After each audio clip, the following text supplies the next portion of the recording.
पुनः आपको स्वागत है आपका। आपका भी स्वागत है, सभी श्रोताओं एवं दर्शकों का भी स्वागत है। सर, हमारी बड़ी अद्भुत यात्रा चल रही थी प्रभु श्री राम का अयोध्या की तरफ लौटना, और उसमें भी जो यात्रा थी विमान की तरह प्रभु श्री राम किष्किंधा पर्वत आ गए थे, और उसके आगे की यात्रा का मैं चाहूँगा कि आरंभ हो आपके श्रीमुख से। जैसा कि पिछले एपिसोड में हम लोगों ने चर्चा की थी, क्या था कि पुष्पक विमान से जब लंका से लौट रहे हैं तो दो जगह ही रुके हैं, समुद्र तट पर और किष्किंधा पर।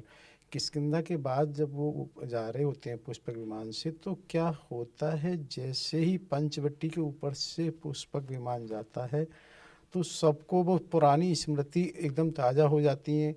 लक्ष्मण जी भी एक तरह से दीर्घ श्वास लेते हैं। तो क्या होता है, जैसा कि पहले भी अनेक बार ये देखा गया कि परिवार का अर्थ परवाह करना होता है परिवार का, तो वहाँ तुरंत माता सीता इस चीज़ को एहसास करती हैं और उसको एक तरह से ना प्रसंग को उधर करने के लिए वो क्या कहती हैं, प्रभु यहाँ वो शूर्पणखा आपको वर्ण करने आई थी और वो तो देवर को भी वर्ण करना चाहती थी, लेकिन देवर को उसके नाक कान इतने बुरे लगे, उन्होंने उसके नाक कान काट दिए। तो ये बताने का ये आशय है कि यहाँ पर हम ये देखते हैं कि उसका मूल उद्देश्य सिर्फ ये है कि जो भी नाजुक क्षण हैं, जो हमारी एक तरह से ना ऐसी स्मृति हैं जो अच्छी नहीं है, तो उनको हमें लंबा नहीं याद रखना है। पहले भी अनेक बार ऐसा हुआ था, जब किष्किंधा से विमान चला था, जब माता अंजना से लौटे थे, तो भी वहाँ पर विभीषण जी ने सबका ध्यान को अलग केंद्रित करने के लिए ऐसा कुछ कहा था कि भाई कैसे बान रहे हो, उसमें कमी ढूंढिए। तो यहाँ भी यही चीज़ है महत्वपूर्ण, क्योंकि जो स्मृति है उसको रखने से कोई लाभ नहीं है। तो यहाँ जो इस तरह से कहते हैं, तो प्रभु श्री राम विभीषण जी से कहते हैं कि भाई तुम अपनी उस भगनी का ध्यान रखना, ये मजबूर थी, उसका अपना कोई ऐसा दोष नहीं है। तो वो कहते हैं नहीं प्रभु, वो तो मैंने सुना है वो उसी समय एक तरह से मधुवन चली गई हैं और वहाँ नहीं है। तो क्या होता है कि फिर प्रभु भी ना उस चीज़ को ध्यान रखते हुए थोड़ा सा वहाँ की उस विषय को दूसरी तरफ ले जाते हैं कि नीचे देखो सरभंग ऋषि का आश्रम नजर आ रहा है, जिन्होंने इंद्र के सामने आते हुए भी उनके साथ जाना पसंद नहीं किया, क्योंकि उनकी अंतिम इच्छा ये थी, जब एपिसोड 62 में हमने चर्चा भी की थी, कि वो अपने प्राण हमारे सामने ही त्यागें और उनकी ये इच्छा थी वो सहर्ष हमें इस तरह से देखें। तो थोड़ा सा उस पल को याद करके क्या होता है, फिर प्रभु ऐसे हो जाते हैं वो, क्योंकि जब किसी ऋषि मुनि ने अगर ऐसा कुछ किया होगा तो वो पल निश्चित रूप से भावुकता का हो जाता है। तो क्या होती फिर वहाँ पर माता जानकी जी कहती हैं, प्रभु आप अगस्त ऋषि का आश्रम तो भूल ही गए, क्योंकि वहाँ पर फिर ध्यान को एक तरह से उधर केंद्रित कराना है। तो वो उनकी ये वही तो है, अगस्त ऋषि थे, जिस समय जब हम गए थे उन्होंने एक आपको आयुध दिए थे। वहाँ एक तरह से हमने पहले भी चर्चा की थी कि जो बाण था वो महाराज रघु का वहाँ से मिला था। तो प्रभु ने कहा कि हाँ, वहाँ उन्होंने ऐसा कहा था कि मैं तुम्हारे पास युद्ध भूमि में भी आऊँगा, और वो वहाँ आए थे और उन्होंने एक तरह से सूर्य हृदय गति वो मंत्र भी दिया था, और उस समय उनसे बात हुई तो उन्होंने अयोध्या आने का भी वो किया है, क्योंकि इस समय उनके आश्रम के ऊपर से जाना तो उचित नहीं होगा। तो फिर क्या होता है कि तुरंत उस समय फिर ध्यान को किया जाता है कि अरे नीचे ये अत्रि ऋषि का आश्रम है, जहाँ पर माता अनसुईया ने एक तरह से माता जानकी को जो वस्त्रावरण दिए थे अलग से, जिनकी विशेषता पहले भी चर्चा की थी, वो कभी मिलान नहीं होते थे। उन्होंने एक अंगराग भी ऐसा दिया था जो पूरे समय वो रहता था, और तो वो स्मृति वहाँ आती हैं। और उसमें क्या होता है कि जैसे थोड़ा और आगे बढ़ते हैं तो उन्हें अपनी वो पंचकुटी नज़र आती है, जहाँ पर वो विराजे थे।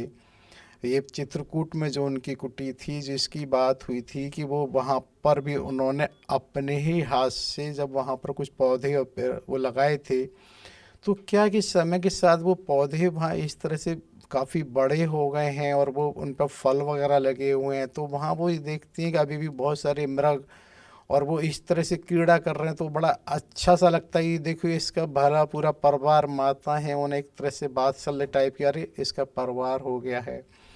और वहाँ वो ये देखती है कि बहुत सारे जो वहाँ के एक तरह से बन के वो थे, तो वो लोग कितने भावुक और वो पुराने क्षण उन्हें याद आते हैं कि उनकी देख रेख की वजह से वो कुटीर सुरक्षित है।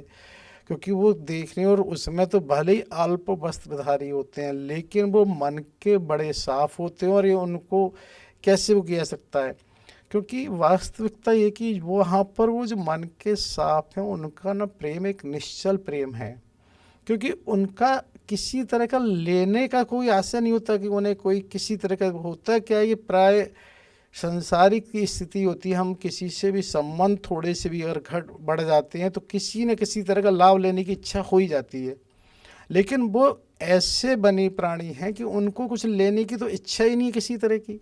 तो उनका जो निश्चल प्रेम है, जिसके कारण से प्रभु की भी विशेष उनकी अनुभूति है और उन्हें भी ये लगता है। और वो ये कहते हैं, देखिए इनका उपकार कैसे किया जा सकता है। इनको यदि हम वहाँ बुलाएंगे अयोध्या तो भी ये एक तरह से अपने को ऐसा महसूस नहीं करेंगे कि एक तरह से उचित, क्योंकि इनका वातावरण रहन सहन बिल्कुल अलग है। तो प्रभु कहते हैं ऐसा करेंगे, निषाद राज को बुला के तब इनका एक तरह से स्वागत समारोह करेंगे। वो अपने हिसाब से उनका उस समय वह कर लेंगे। तो क्या होता है फिर ऊपर से वो देखते हैं वाल्मीकि का आश्रम आता रहा है, तो वाल्मीकि ऋषि के आश्रम से दोनों को वो पुरानी स्मृति हो जाती है। जब पहले जाते समय बात हुई थी ना वाल्मीकि से, जब प्रभु ने भी पूछा और उन्होंने जानकी माता को भी कहा पुत्री बस ये पितावत ही मानना। और वहाँ पर इस तरह की बात स्मरण होगा सभी श्रोताओं वक्ताओं को कि जब पहले भी इस तरह की बात हुई थी कि प्रभु ने पूछा था कि मैं कहाँ निवास करूं, तो उन्होंने कहा था भाई कहाँ तुम नहीं हो। फिर उन्होंने एक तरह से सारे वो स्थान भी बताए, उस उनके हृदय में निवास करो। फिर उन्होंने भौतिक स्थान भी बताया था। तो वो वाल्मीकि के आश्रम से स्मृति हो आती हैं। और जब क्या होता है, थोड़ा सा भी पुष्पक विमान आगे जब जाता है तो गंगा यमुना साफ नज़र आती हैं। थोड़ा सा प्रभु की इच्छा से और आगे बढ़ जाता है, तुरंत उन्हें अपने अयोध्या के दर्शन होते हैं। तो उसको नमन करते हैं और सबको एकदम ऐसा आभास होता है। और जो उसमें विराजमान बानर वगैरह यूथप हैं वो भी करते हैं। फिर तो लौट